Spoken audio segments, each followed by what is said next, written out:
ওরা আমি এভাবে মারলো কেন মা?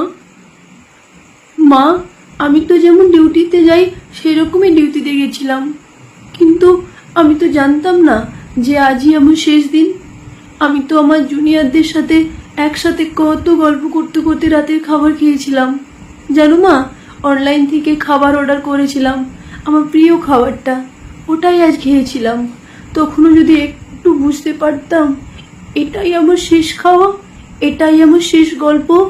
ডিউটির বাঁধনে আমি যখন ক্লান্ত হয়ে গেলাম মা, আমার চোখ দুটো ঘুমে বন্ধ হচ্ছিল, একটু শরীরে ক্লান্তি মেটাতে গেলাম, তখনও যদি বুঝতাম মা সারা জীবনের মতো বিশ্রামে চলে যাব, তখন ভোর রাতে আমি ওয়ার্ডে একা, ভোরের শীতল বাতাসে আমার একটু ঠান্ডা লাগতে আমি লাল চাদরটা ঢাকা দিয়ে একটু চোখ বন্ধ করেছিলাম মা। শুধু শুধু সেই সময়ের অপেক্ষা থাকা ওরা আমার সাথে। ছি মা, আমার খুব কষ্ট হচ্ছিল জানো তো। অনেকবার আমি বারণ করেছিলাম, চিৎকার করছিলাম, বাঁচাও বাঁচাও, কে আছো বা আমাকে বাঁচাও, কিন্তু কেউ আমার চিৎকার, আমার আর্তনাদ শুনতে পায়নি জানো তো মা। আর ওরা আরো পশুর থেকে বিচ্ছিরি ব্যবহার করতে লাগলো, খেলতে লাগলো আমাকে নিয়ে ওরা। আমি ওদের হাতে পায়ে পড়লাম জানো মা। আমি এটাও বললাম যে আমাকে ছেড়ে দাও, দয়া করো ছেড়ে দাও, আমি কাউকে কিচ্ছু বলবো না, আমাকে যেতে দাও।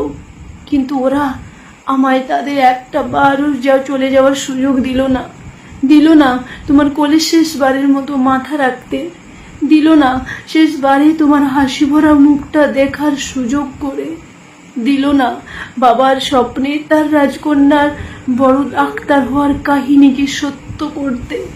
আমার গলা টিপে ধরে, নিজেদের সর্বশক্তি দিয়ে আমার গলা চেপে ধরে মা জানো, আমি অনেক চেষ্টা করলাম বাঁচার, কিন্তু হয়তো আজ ভগবানও চাইনি যে আমি হয়তো বেঁচে থাকি। ওই পশুদের শক্তির কাছে আমি হেরে যাই, আমার গোড়ার হাড় ওরা ভেঙে যায়, ওরা আমায় এভাবেই ওখানে ফেলে রেখে চলে যায় বিবস্ত্রভাবে। সকালে সবাই আসে, কিন্তু একই আমি কারোর সাথে কথা বলতে পারছি না। তোমাকেও দেখতে পাচ্ছি, তোমার কত করে ডাকছি, তুমি শুনতে পাচ্ছ না কেন মা আমার ডাক? ও মা, মা গো, এই তো দেখো না মা, ও মা, এই তো আমি, তুমি কাঁদছো কেন? কি হয়েছে তোমার? ও মা, দেখি মা সামনে একটা লাশের দিকে তাকিয়ে হাউ মাউ করে কাঁদছে। লাশটার মুখ দেখতে পেয়ে আমি শিউরে উঠি। কি, এটা যে আমারই নিথর দেহ, আমি কি তবে মারা গেছি? আমিও কাঁদতে শুরু করলাম। সবাই আমার এই মৃত্যুতে শোকাহত, সারা দুনিয়ায় আমার মৃত্যুর ঘটনা আপাতত জেনে গেছে, সবাই বিদ্রোহ করছে, কিন্তু আমি আমার নিথর দেহের দিকে তাকিয়ে রইলাম। আমার শেষটা তো আরো ভালো হতে পারতো মা। দেখো না মা, ওরা আমার মুখে দেহের কি বিচ্ছিরি অবস্থা করেছে।